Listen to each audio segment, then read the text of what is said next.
Je suis au collège et j'ai une allergie grave qui a changé toute ma vie. Le dentifrice.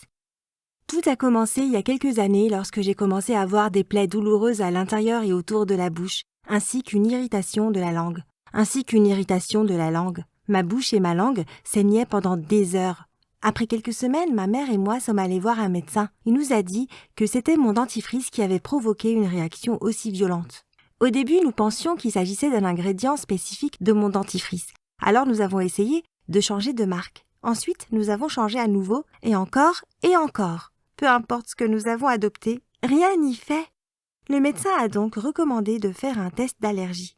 Vous voyez, dans mon test, ils ont percé de minuscules trous dans ma peau, puis m'ont injecté des allergies connues, et certaines peu communes, dans le dos, en particulier celles que l'on trouve dans le dentifrice. En testant un certain ingrédient courant, nous avons découvert que mon allergène se trouvait dans tous les dentifrices que nous avons pu trouver. Vous pouvez le croire? Cela signifiait que je ne pouvais pas me brosser les dents. Au début, je ne m'en souciais pas tant que ça. Je pouvais encore utiliser le fil dentaire. Alors j'ai pensé que tout irait bien. Mais au fil des jours, mon haleine a commencé à vraiment sentir mauvais. J'ai appris que la mauvaise haleine ne venait pas seulement de la nourriture entre les dents. Elle peut également provenir d'une accumulation sur les dents et la langue lorsque vous ne vous brossez pas correctement. C'est ainsi qu'on m'a diagnostiqué la litose, également connue sous le nom de mauvaise haleine chronique. Il peut arriver que ça aille très mal, même avec le bain de bouche spécial que m'a donné mon dentiste. Comme si cela ne suffisait pas, tout le monde à mon école l'a remarqué. Le chewing-gum avait déjà été interdit dans mon école. Je ne pouvais donc pas m'en servir pour m'aider. Puis mes amis ont commencé à répandre des rumeurs à mon sujet. Certains ont dit que j'embrassais mon chien sur les lèvres. D'autres ont dit que je buvais dans les toilettes de l'école. J'ai essayé d'expliquer aux gens pourquoi mon haleine sentait si mauvais. Mais les gens pensaient que je mentais. Ils pensaient que je me trouvais des excuses pour ne pas me brosser les dents. Au lieu de cela, ils ont commencé à m'appeler par des noms comme tête de toilette